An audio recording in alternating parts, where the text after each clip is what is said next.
All right, today we're talking about 3 ways to spice up your writing. We need to get some spice going in the writing, correct, Emra? Yes, and you are a pro at that. Okay, so when you read a book, most likely the books that you choose to read have great descriptions in them, and you feel like you're being transported into another world.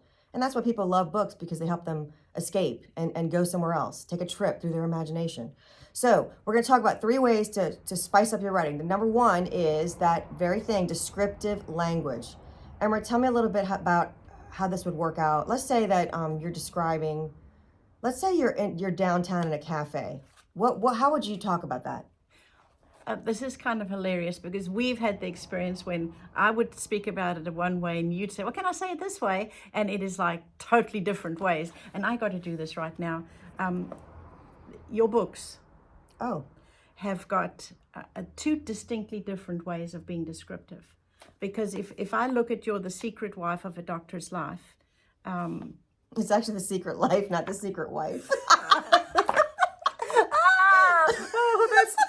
Oh dear, I stepped into something very different description. Very different. You see how critical it is? Words matter. As your story matters, you have, I love this, such a short sentence. This not yet 5-month-old child has also figured out that her parents are 2 middle-aged saps whom she can easily manipulate with pitiful crying until she gets what she wants. Okay, good example, Emma. Thanks. So we want to incorporate all the senses. We want to incorporate, what do we smell at the cafe? Do we smell the warm bread baking? Do we smell the coffee brewing? Is it a warm day? Do we feel the sunshine on our face? Do you know one of the most neglected senses in writing for writers? Smell. So a lot of writers forget to talk about smell, and how powerful is smell? Like, have you ever smelled something you thought you were just taken back in time? Absolutely. So smell is actually what does the air smell like? Is it salty? Is it is it kind of smoggy and heavy? What are some And the amazing thing is, when you're describing that smell, it's going to be in tune with the outcome that you want. So if you're feeling horrible and angry or depressed, you're gonna smell the smoke.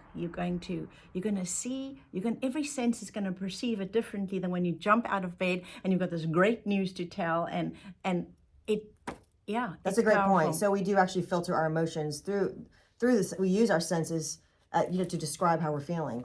So use all those good descriptions. It's very easy to say a young baby or a young child, but give me more. Tell me, was she about 5? Did she have long curly blonde hair? What was her skin like? All the details actually add up to give you complexity and depth and richness in your writing. Number 2, vary your sentence structure. Okay, lots of people, when they're telling their story, it's kind of like this. I went down to the restaurant to grab a bite to eat. I saw a lady sitting at the table. I thought, wow, she looks like maybe she has a chronic disease, maybe MS. Now, what did I just do? Did you notice what I did there, Emma, with my sentence structure? It was very boxy, right? Yeah. I went, I did, I thought. And it's sometimes when we're relating those thoughts and we're relating the story, we don't realize that we're doing that, but we're subject, verb, subject, verb, subject, verb.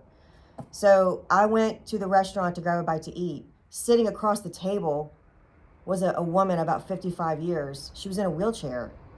So you start describing. But you're looking at the sentence structure, and you're not always starting with I or she, or you're not always keeping that sentence structure. It's going to add a lot of good variety to your storytelling, and it's going to make it more interesting to read. Number 3, include anecdotes, emotions, and the biggest one, dialogue. Dialogue. Emma, why is dialogue important?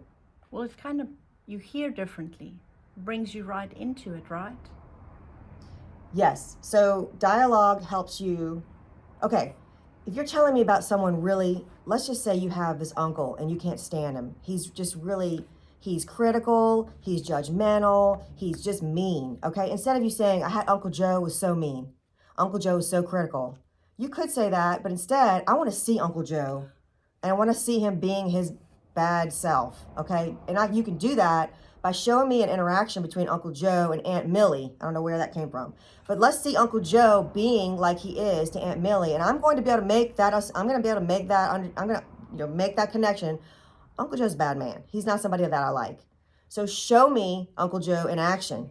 Don't just tell me that Uncle Joe is a meanie, but show me in a dialogue. Okay, so let's review those. A, use descriptive language. B, vary your sentence structure. And C, include anecdotes, emotions, and dialogue. Tell us the story of who these people are and let us get a glimpse inside how they act, because we want to see how they act, and we'll figure out what kind of people they are by the way they act. And the amazing part is that if you don't get this, I remember in the beginning when I wrote Your Story Matters, and I was told, Emmy, this is terrible. Your writing sucks.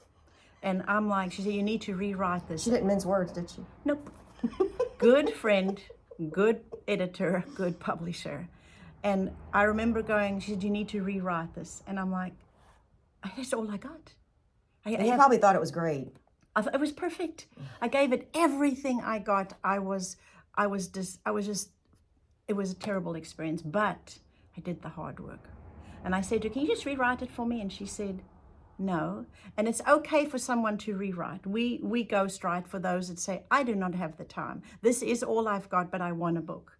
So get a ghostwriter, then you fix it. And it comes out like when she wrote a paragraph for me, and I giggled. I'm like, I get it. Oh my word. But then you still had to go back and practice. Because I chose to become a writer. And I not knowing then that it would be what I do every day. And that now I ghostwrite for others. So it's possible to take your flat writing that is not engaging and do the work. It's painful to get to the other side, or you get someone to do it for you. The best way to understand what Rebekah's just shared with us today is to read good books. So even if you picked up her books, you'll understand, because you'll be there. You'll be bellyache laughing when you read this, and yet you'll learn truth. You'll be incredibly inspired when you read this, but it's like it takes you there and your heart connects, and it becomes a meaningful writing.